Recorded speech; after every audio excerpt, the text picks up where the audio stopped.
Hi everyone, welcome to week 3 of my online classes. I'd like to show you the mat that I finished from last week's lesson. This is my blue and cream version of the Wild Rose Duchess set in the small mat. So I hope you enjoyed making that. This week I'm going to be demonstrating lots of paper foundation piecing techniques on the sewing machine to make these lovely pineapple blocks. I found a beautiful French General floral print that I wanted to feature, and that is cut in the center of each of the pieced blocks and on the 4 corners. Next week I'll also be demonstrating some hexagon rosettes, which we'll add to a slightly different block, and I'll alternate those blocks in a quilt. So this quilt is actually a work in progress for me, so you won't see the finished item, but we'll get a head start on making some pineapple blocks. Okay, let's get started. I just wanted to talk to you about the colour scheme that I chose for my pineapple blocks. First of all, I selected a beautiful French General print that had some lovely pinks and greens in it.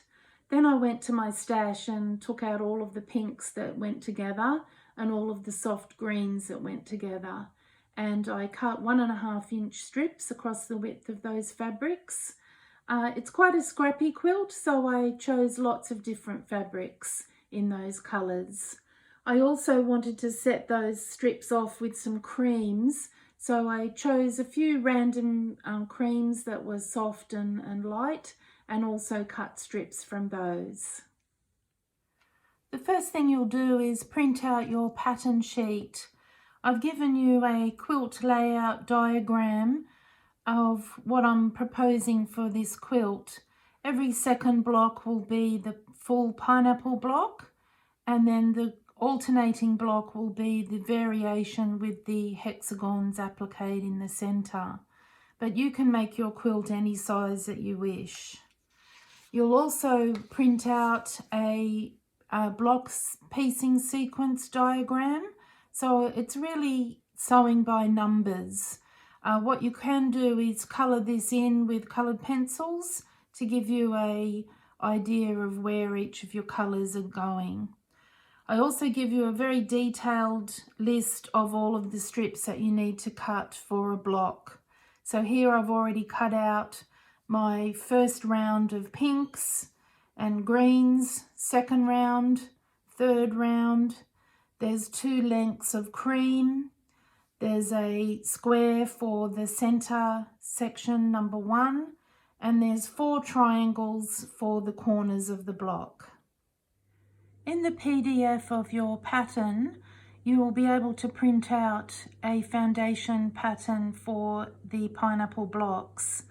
When you're printing that out, make sure that you put it at actual size, not fit to page, and print one out first and check the size. It should be a 7.5 inch square from the dashed lines.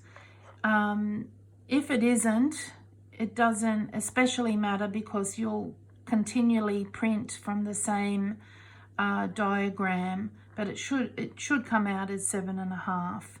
What I'll get you to do is to get a pair of paper scissors, and you're going to cut outside the dashed line, just about 1/8 of an inch outside. Don't cut it too large because then you're always trying to cover the piece of paper unnecessarily. We don't want to cut on that line because once we've completely covered the pattern with fabric, we will cut through the paper and the fabric on that line to make a neat edge. Okay, then the next step is to pre-fold all of our sewing lines. This is a bit tedious, but it's really important to help us with all the placement of our pieces.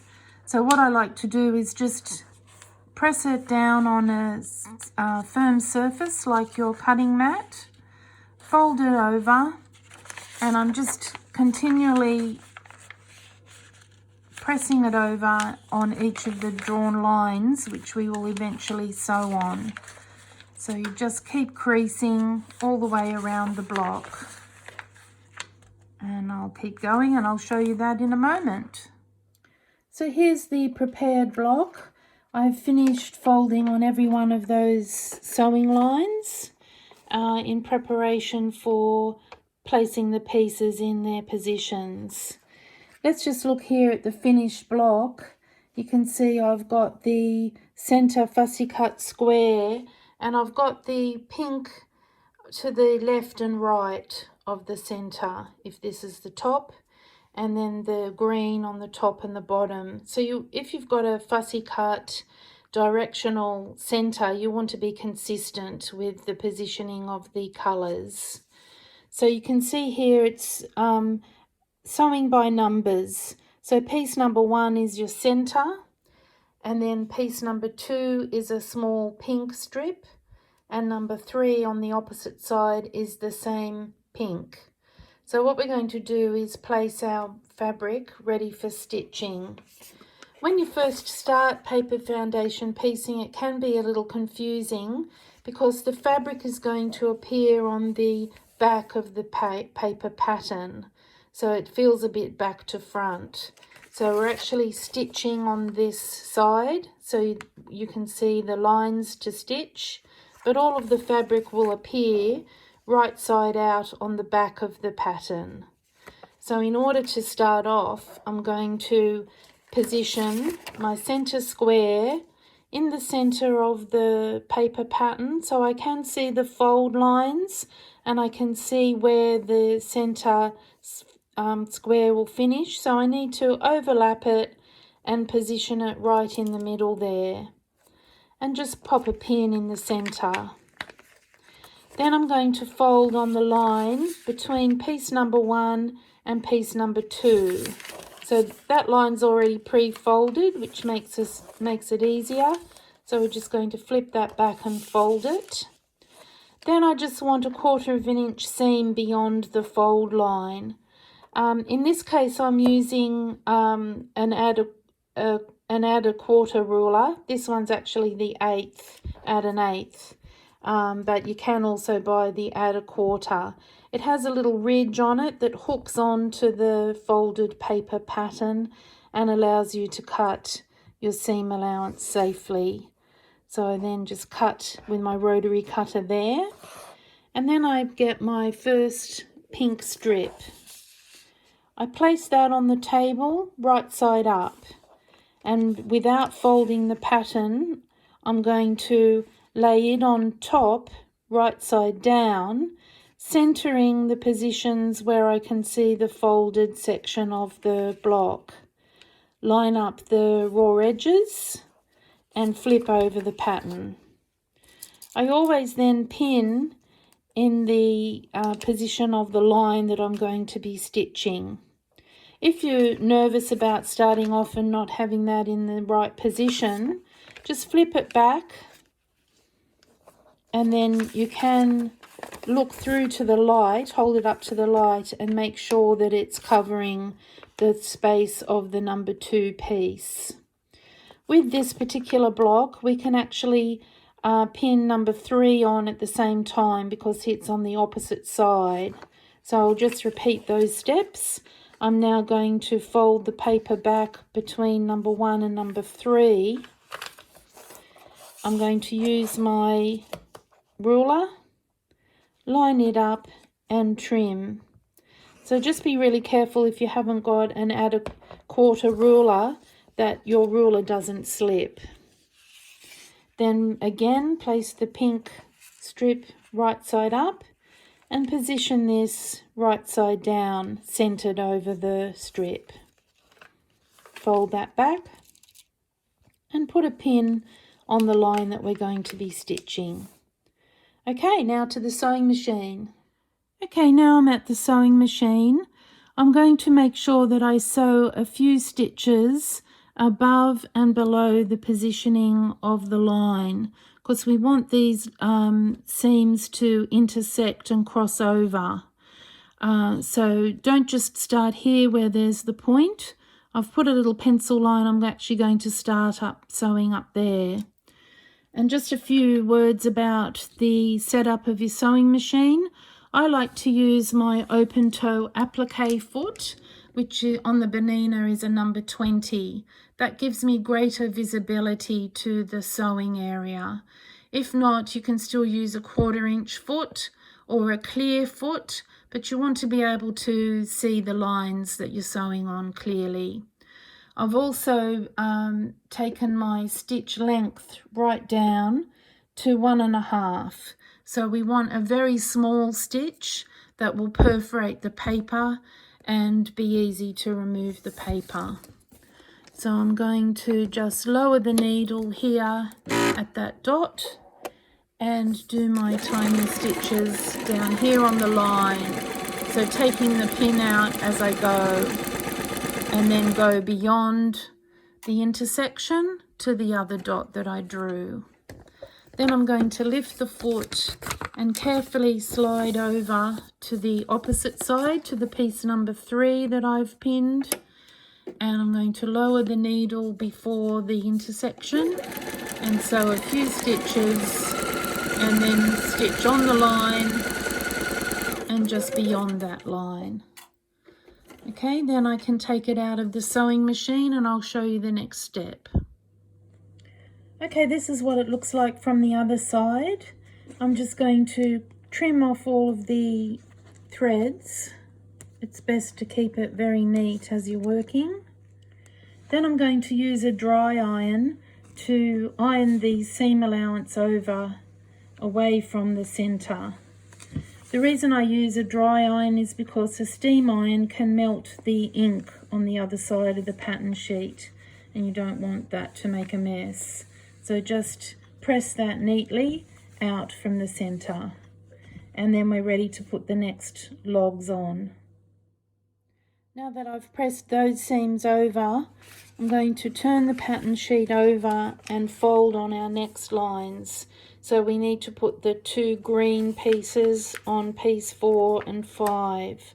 So again, we're going to fold on the line, use our ruler to trim away our excess fabric, trim that neatly, then get our first green strip, place that right side up, and then I can still see, because I've folded, where the 2 parts of the green extend to. So I'm just going to center that over and line up the raw edges. Flip back the piece of paper and pin on the line. And then I will stitch this exactly the same as I stitched the green pieces. So fold on the line, trim a 1/4 inch seam allowance,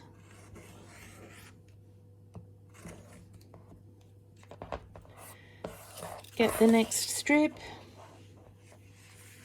place those right sides together, flip back the paper, pin, and I'm ready to stitch. Okay, now I've sewn on the green strips and I've pressed those out from the center. And now it's time for the first row of cream strips. So this is piece 6, 7, 8 and 9.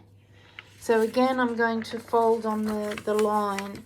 This time you'll find that those little stitches that you made beyond the line will prevent you from folding properly on the line. So you just gently tear those away from the paper so that you can fold nice and flat on that line.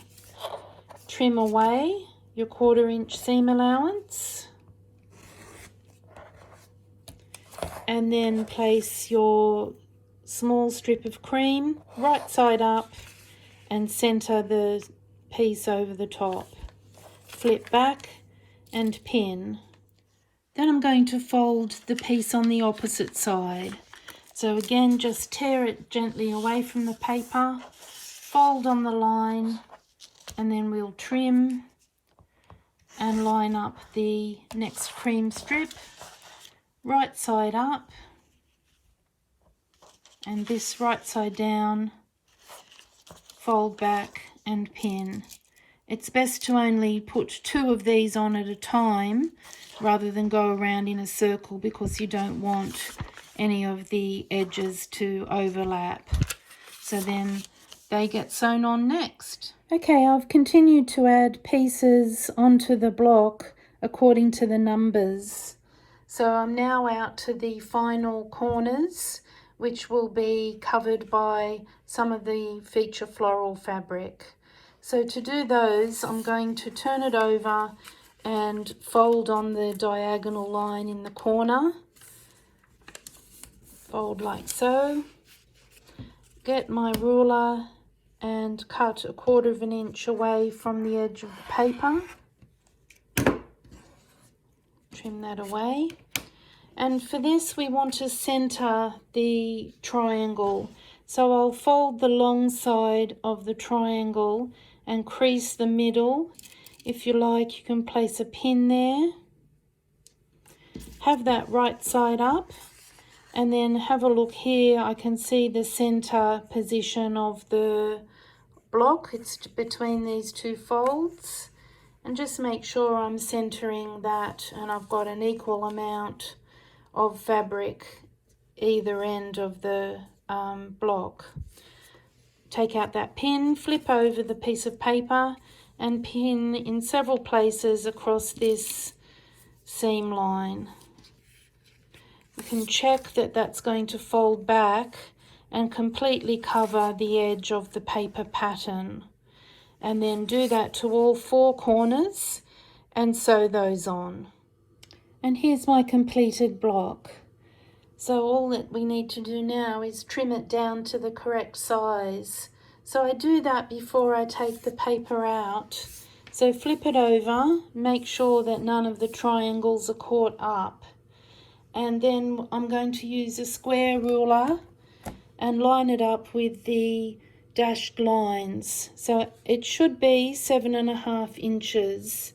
If your printer made it slightly different, just make sure that you trim it to exactly 7.5. So I'm going to hold the ruler, trim through the paper and the fabric along the side and then across the top. And then I'm going to turn it so that that's in the bottom left-hand corner. Then line up 7.5 on my ruler, so it's nice and square. And then again, trim the side and along the top. That neatens everything off. Looks lovely and square and neat. The next stage, before you can piece all of the blocks together, would be to remove the paper. And to do that, it's just a simple matter of tearing along all of the lines of stitching. They've been perforated by your sewing machine. So I start on the outside and just continually work my way into the center, taking out the paper. And that's how we're going to make our pineapple blocks.